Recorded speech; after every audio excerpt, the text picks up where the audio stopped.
اللہ الرحمن الرحیم۔ السلام علیکم ورحمۃ اللہ وبرکاتہ۔ ہجرت نبوی صلی اللہ علیہ وآلہ وسلم کے 9ویں سال شاہان عرب میں سے ایک شخص اپنی شدید نفرت و بیزاری، پہم، تکبر و اعراض اور مسلسل ہجو انکار کے بعد اس دائرہ اسلام میں داخل ہوا۔ وہ بادشاہ تھا عدی بن حاتم طائی، جس کے باپ کی سخاوت و فیاضی آج تک ضرب المثل ہے۔ ریاست و حکومت عدی کو اپنے باپ سے وراثت میں ملی تھی، چنانچہ اس کے قبیلہ بنی طے نے اس کو اپنا بادشاہ بنا لیا۔ مال غنیمت کا چوتھائی حصہ اس کے لیے مقرر کیا اور قبیلے کی قیادت و سربراہی کی باغ ڈور اس کے سپرد کر دی۔ جب رسول اللہ صلی اللہ علیہ وآلہ وسلم نے اعلان اسلام کی دعوت کا آغاز کیا اور عرب کے بہت سے قبائل ایک ایک کر کے ان کے حلقۂ اطاعت میں آتے چلے گئے، تو عدی نے محسوس کیا کہ اس دعوت کے پس پردہ ایک ایسی قیادت ابھر رہی ہے جو اس کی قیادت کے لیے موت کا حکم رکھتی ہے، اور ان کو اس بات کا یقین ہو گیا کہ اس پیغام کے زیر سایہ ایک ایسی ریاست نشو و نما پا رہی ہے جو اس کی ریاست کو بیخ و بن سے اکھاڑ پھینکے گی۔ چنانچہ وہ رسول اللہ صلی اللہ علیہ وآلہ وسلم کی شدید مخالفت اور ان کے ساتھ بغض و عداوت پر کمر بستہ ہو گیا، حالانکہ نہ تو وہ اس سے پہلے براہ راست رسول اللہ صلی اللہ علیہ وآلہ وسلم سے واقف تھا اور نہ ہی آپ صلی اللہ علیہ وآلہ وسلم کے دیدار سے مشرف ہوا تھا۔ انہوں نے اپنی زندگی کے تقریباً 20 قیمتی سال اسلام اور مسلمانوں کی مخالفت کی نذر کر دیے، یہاں تک کہ اللہ تعالیٰ نے ان کے سینے کو قبولیت حق کے لیے کھول دیا۔ جناب عدی بن حاتم رضی اللہ تعالیٰ عنہ کے مسلمان ہونے کا واقعہ ایک دلچسپ اور ناقابل فراموش واقعہ ہے۔ ہم یہ بات انہی پر چھوڑتے ہیں کہ وہ اس کہانی کو اپنی زبان سے بیان کریں، کیونکہ وہی اس کے لیے زیادہ مناسب ہیں اور انہی کا بیان زیادہ قابل اعتماد ہے۔ جناب عدی رضی اللہ تعالیٰ عنہ اس کہانی کا آغاز کرتے ہوئے بیان کرتے ہیں، جس وقت میں نے حضرت محمد مصطفیٰ صلی اللہ علیہ وآلہ وسلم کی نبوت اور ان کی دعوتی سرگرمیوں کا حال سنا، اس وقت عرب کے کسی شخص کو مجھ سے زیادہ ان کے ساتھ نفرت نہ تھی۔ میں اپنے قبیلے سے مال غنیمت کا چوتھائی وصول کیا کرتا تھا، جس طرح میرے علاوہ دوسرے سردار اپنے اپنے قبائل سے وصول کیا کرتے تھے۔ جب میں نے رسول اللہ صلی اللہ علیہ وآلہ وسلم کا ذکر سنا تو مجھے سخت ناگوار گزرا، اور جب ان کی قوت و شوکت میں غیر معمولی اضافہ ہو گیا اور ان کے لشکر اور فوجی دستے عرب کے مشرق سے لے کر مغرب تک دھاوا مارنے لگے، تو میں نے اپنے غلام کو جو میرے اونٹ چرایا کرتا تھا اس کو ہدایت کی کہ میرے سفر کے لیے چند تندرست و توانا اور سیدھی سادی اونٹنیاں ہر وقت تیار رکھو اور انہیں میرے قریب باندھ دو، اور جب سنو کہ محمد مصطفیٰ صلی اللہ علیہ وآلہ وسلم کا لشکر یا ان کا کوئی فوجی دستہ اس علاقے میں داخل ہو گیا ہے تو مجھے اس کی خبر دو۔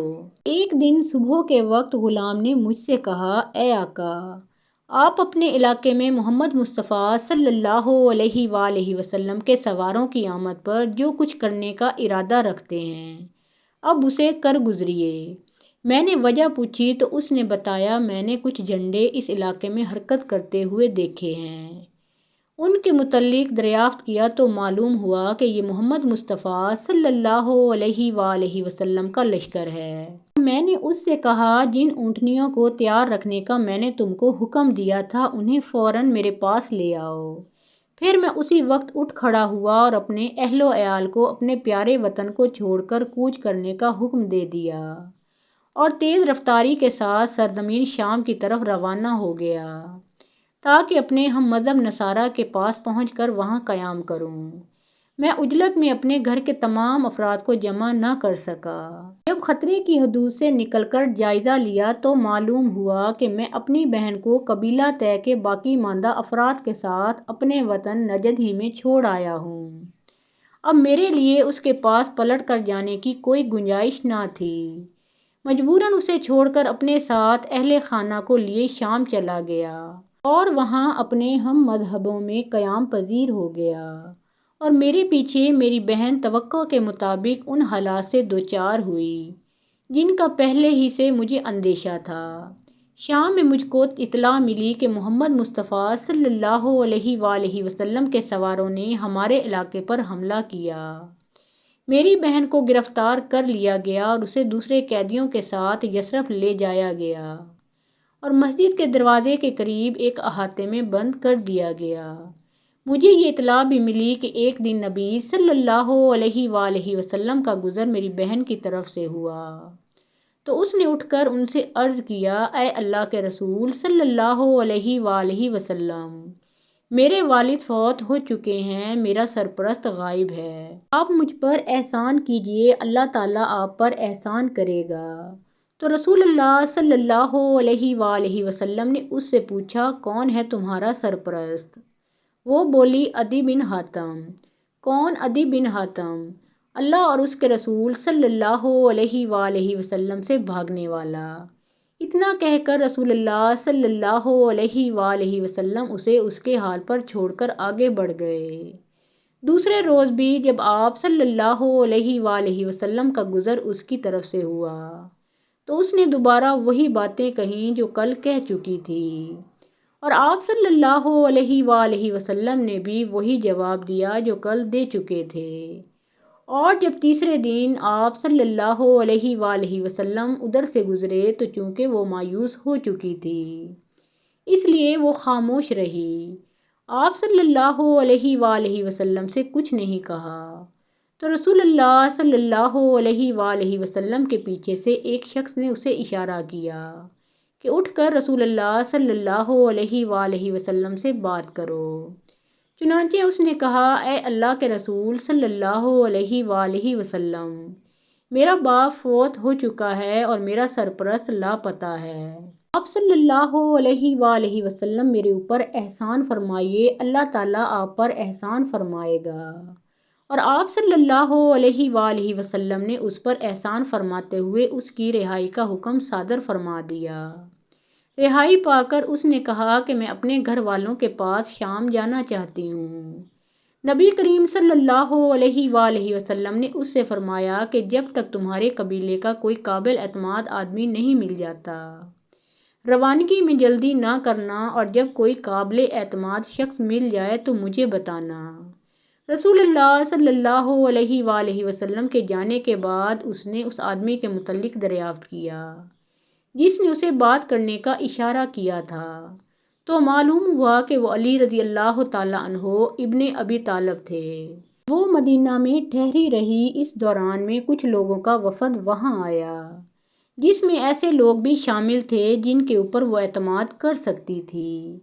اس نے بارگاہ نبوی صلی اللہ علیہ وآلہ وسلم میں عرض کیا کہ میرے قبیلے کے کچھ لوگ یہاں آئے ہیں اور مجھے ان کے اوپر مکمل اعتماد ہے، وہ مجھے میری منزل تک پہنچا دیں گے۔ تو نبی اکرم صلی اللہ علیہ وآلہ وسلم نے اسے پہننے کے کپڑے، سواری کی اونٹنی اور بقدر ضرورت زادِ راہ دے کر رخصت کیا اور وہ ان کے ساتھ روانہ ہوئی۔ حضرت علی رضی اللہ تعالیٰ عنہ نے سلسلہ بیان جاری رکھتے ہوئے کہا، ادھر شام میں ہم کو برابر اس کے حالات کی اطلاع ملتی رہتی تھی اور ہم اس کے شام پہنچنے کے منتظر تھے، حالانکہ میں نے محمد صلی اللہ علیہ وآلہ وسلم کے مقابلے میں جو رویہ اپنایا تھا اس کے پیش نظر ہمارے دل ان اطلاعات کی تصدیق کرنے پر آمادہ نہیں تھے جو میری بہن کے ساتھ محمد صلی اللہ علیہ وآلہ وسلم کے اس احسان عظیم کے سلسلے میں ہم تک پہنچ رہی تھیں۔ انہی حالات میں ایک روز میں اپنے گھر والوں کے ساتھ بیٹھا تھا کہ اچانک میری نگاہ ایک عورت پر پڑی جو اپنے ہودج میں بیٹھی ہماری طرف چلی آ رہی تھی۔ میرے دل نے کہا، یہ حاتم کی بیٹی ہے، یہ میری بہن ہے۔ جب وہ کچھ اور قریب آئی تو ہم نے اسے صاف طور پر پہچان لیا، باقی وہ میری بہن ہی تھی۔ وہ ہمارے پاس پہنچ کر سواری سے اترتے ہی خفگی کے لہجے میں بولی، بے مروت ظالم، تو نے اپنی بیوی اور بچوں کو تو اپنے ساتھ لے لیا اور اپنے باپ کی اولاد اور اپنی عزت کو پیچھے چھوڑ کر چلا آیا۔ میں نے کہا، پیاری بہن، صرف اچھی باتیں کہو، اور میں اسے راضی کرنے لگا۔ آخرکار وہ مجھ سے راضی ہو گئی اور پھر اس نے اپنے سارے حالات تفصیل سے بیان کیے۔ جو بالکل وہی تھے جو ہم کو پہلے پہنچتے رہتے تھے۔ پھر میں نے اس سے مشورہ کرتے ہوئے پوچھا، وہ نہایت دور اندیش، عقل مند اور سمجھدار عورت تھی۔ اس شخص محمد صلی اللہ علیہ وآلہ وسلم کے متعلق تمہاری کیا رائے ہے؟ تو اس نے کہا کہ میری رائے یہ ہے کہ تم جلد از جلد ان کی خدمت میں پہنچ جاؤ۔ اگر واقعی وہ نبی ہیں تو تمہارے جیسے آدمی کا ان کی تصدیق و تائید میں پیچھے رہ جانا بڑی افسوسناک بات ہوگی، اور اگر وہ بادشاہ ہیں تو ان کے یہاں تمہاری ناقدری نہیں ہوگی۔ عدی بن حاتم رضی اللہ تعالیٰ عنہ کہتے ہیں کہ پھر میں نے سفر کی تیاری کی اور رسول اللہ صلی اللہ علیہ وآلہ وسلم کی خدمت میں مدینہ پہنچا۔ میں نے اس سے پہلے نہ تو ان کے پاس اپنے پہنچنے کی اطلاع بھیجی تھی اور نہ ہی ان سے اپنے لیے امان حاصل کی تھی۔ البتہ مجھے اس بات کی اطلاع ہو گئی تھی کہ انہوں نے میرے متعلق اپنے اصحاب سے فرمایا ہے کہ مجھے امید ہے کہ اللہ تعالیٰ عدی بن حاتم کا ہاتھ میرے ہاتھ میں دے دے گا۔ جب میں مدینہ پہنچا تو اس وقت رسول اللہ صلی اللہ علیہ وآلہ وسلم مسجد میں تشریف فرما تھے۔ میں نے حاضر خدمت ہو کر آپ صلی اللہ علیہ وآلہ وسلم کو سلام کیا تو آپ صلی اللہ علیہ وآلہ وسلم نے پوچھا، کون ہو؟ عدی حاتم تائی کا بیٹا، میں نے جواب دیا۔ یہ سن کر آپ صلی اللہ علیہ وآلہ وسلم اپنی جگہ سے اٹھے اور میرا ہاتھ پکڑ کر اپنے گھر کی طرف لے چلے۔ آپ صلی اللہ علیہ وآلہ وسلم مجھے ساتھ لیے چلے جا رہے تھے کہ راستے میں انہیں ایک نہایت بوڑھی عورت ملی جس کے ساتھ ایک چھوٹا سا بچہ تھا۔ وہ ان کو روک کر اپنی کسی ضرورت کے متعلق باتیں کرنے لگی۔ آپ صلی اللہ علیہ وآلہ وسلم ٹھہر کر پوری توجہ کے ساتھ اس کی باتیں سنتے رہے۔ دوران گفتگو میں وہیں کھڑا رہا۔ کھڑا کھڑا میں اپنے دل میں سوچ رہا تھا کہ واللہ یہ بادشاہ نہیں ہو سکتے۔ بڑی بی سے فارغ ہو کر آپ صلی اللہ علیہ وآلہ وسلم نے پھر میرا ہاتھ تھام لیا اور چلتے ہوئے اپنے گھر پہنچ گئے۔ گھر میں پہنچ کر آپ صلی اللہ علیہ وآلہ وسلم نے چمڑے کا ایک تکیہ اٹھایا جس میں کھجور کے ریشے بھرے ہوئے تھے۔ آپ صلی اللہ علیہ وآلہ وسلم نے اس کو میری طرف ڈالتے ہوئے فرمایا کہ اس پر بیٹھ جاؤ، مگر آپ صلی اللہ علیہ وآلہ وسلم کے سامنے اس پر بیٹھتے ہوئے مجھے شرم آئی اور میں نے اسے بے ادبی پر محمول کرتے ہوئے عرض کیا کہ نہیں، اس پر آپ تشریف رکھیں۔ لیکن آپ صلی اللہ علیہ وآلہ وسلم نے اصرار کر کے مجھے اس پر بٹھایا اور خود زمین پر ہی بیٹھ گئے، کیونکہ گھر میں اس کے علاوہ کوئی دوسرا تکیہ نہیں تھا۔ یہ دیکھ کر میں نے دل میں کہا، واللہ یہ انداز کسی بادشاہ کا ہرگز نہیں ہو سکتا۔ اطمینان سے بیٹھ جانے کے بعد آپ صلی اللہ علیہ وآلہ وسلم نے مجھے مخاطب کیا، عدی بتاؤ، کیا تم رکوسی نہ تھے؟ تم ایک ایسے دین کو اختیار کیے ہوئے نہ تھے جو نصرانیت اور صابئیت کے درمیان تھا؟ بے شک میں رکوسی تھا، اے اللہ کے رسول صلی اللہ علیہ وآلہ وسلم، میں نے جواب دیا۔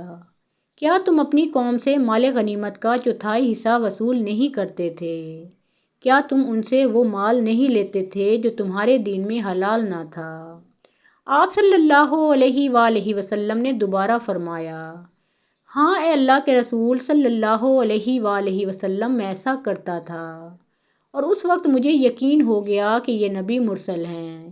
اس کے بعد آپ صلی اللہ علیہ وآلہ وسلم نے فرمایا، عدی، شاید تم اس دین کو قبول کرنے سے اس لیے ہچکچا رہے ہو کہ آج مسلمان مفلس اور تنگ دست ہیں، لیکن اللہ کی قسم وہ وقت بہت جلد آنے والا ہے جب ان کے یہاں مال و دولت کی اتنی فراوانی ہو جائے گی کہ اسے کوئی لینے والا نہیں ملے گا۔ یا شاید تم اس دین میں داخل ہونا اس لیے ناپسند کرتے ہو کہ آج مسلمانوں کی تعداد کم اور ان کے دشمنوں کی تعداد زیادہ ہے، لیکن اللہ کی قسم عنقریب تم سنو گے کہ ایک عورت تن تنہا اپنے اونٹ پر سوار ہو کر حج بیت اللہ کے لیے قادسیہ سے نکلتی ہے، اور دوران سفر میں اسے اللہ کے سوا کسی کا خوف نہیں محسوس ہوتا۔ یا شاید اس دین کو قبول کرنا تم کو اس لیے گوارا نہیں ہے کہ تم دیکھ رہے ہو کہ آج زمام حکومت دوسروں کے ہاتھوں میں ہے اور مسلمان اس سے محروم ہیں، لیکن اللہ کی قسم تم جلد ہی سن لو گے کہ بابل کے سفید محلات مسلمانوں کے ہاتھوں فتح ہو گئے اور کسریٰ کے خزانے ان کے قبضے میں آ گئے۔ کیا کسریٰ ابن ہرمز کے خزانے؟ میں نے حیرت سے پوچھا۔ ہاں، کسریٰ ابن ہرمز کے خزانے۔ آپ صلی اللہ علیہ وآلہ وسلم نے پورے وثوق کے ساتھ فرمایا۔ اسی وقت کلمہ شہادت پڑھ کر میں دائرہ اسلام میں داخل ہو گیا۔ حضرت عدی ابن حاتم رضی اللہ تعالیٰ عنہ نے طویل عمر پائی تھی۔ وہ فرماتے ہیں رسول اللہ صلی اللہ علیہ وآلہ وسلم کی 2 پیشین گوئیاں تو حرف بحرف پوری ہو چکی ہیں، صرف ایک باقی رہ گئی ہے اور اللہ کی قسم وہ بھی یقیناً پوری ہو کر رہے گی۔ میں نے ایک عورت کو دیکھا کہ وہ قادسیہ سے اونٹ پر سوار ہو کر نکلی اور بلا خوف و خطر مکہ پہنچ گئی، اور میں اس فوج کے اگلے دستے میں تھا جس نے کسریٰ کے خزانوں پر حملہ کر کے ان پر قبضہ کیا تھا۔ میں اللہ کی قسم کھا کر کہتا ہوں کہ تیسری پیشن گوئی بھی ضرور پوری ہوگی۔ اللہ کی مشیت کے مطابق نبی کریم صلی اللہ علیہ وآلہ وسلم کی بات پوری ہوئی، اور تیسری پیشن گوئی بھی خلیفہ زاہد و عابد جناب عمر بن عبد العزیز رحمۃ اللہ علیہ کے دور خلافت میں پوری ہو گئی۔ اس وقت مسلمان مالی اعتبار سے اس قدر خوشحال ہو گئے تھے کہ خلیفہ رحمۃ اللہ علیہ کا منادیق فقراء و مساکین کو زکوٰۃ کا مال دینے کے لیے پکارتا، مگر کوئی اس کو لینے والا نہ تھا۔ اس طرح رسول اللہ صلی اللہ علیہ وآلہ وسلم کی بات صحیح اور جناب عدی ابن حاتم رضی اللہ تعالیٰ عنہ کی قسم پوری ہوئی۔ روایت ہے کہ حضور صلی اللہ علیہ وآلہ وسلم نے ایک شخص کو اسلام کی دعوت دی تو اس نے کہا کہ میں اس وقت تک آپ پر ایمان نہیں لا سکتا جب تک کہ میری مردہ بچی زندہ نہ ہو جائے۔ آپ صلی اللہ علیہ وآلہ وسلم نے فرمایا کہ تم مجھے اس کی قبر دکھاؤ۔ اس نے اپنی لڑکی کی قبر دکھا دی۔ حضور اکرم صلی اللہ علیہ وآلہ وسلم نے اس لڑکی کا نام لے کر پکارا تو اس لڑکی نے قبر سے نکل کر جواب دیا کہ اے حضور صلی اللہ علیہ وآلہ وسلم، میں آپ کے دربار میں حاضر ہوں۔ پھر آپ صلی اللہ علیہ وآلہ وسلم نے اس لڑکی سے فرمایا کہ کیا تم پھر دنیا میں لوٹ کر آنا پسند کرتی ہو؟ اس لڑکی نے جواب دیا کہ نہیں یا رسول اللہ صلی اللہ علیہ وآلہ وسلم، میں نے اللہ تعالیٰ کو اپنے ماں باپ سے زیادہ مہربان اور آخرت کو دنیا سے بہتر پایا ہے۔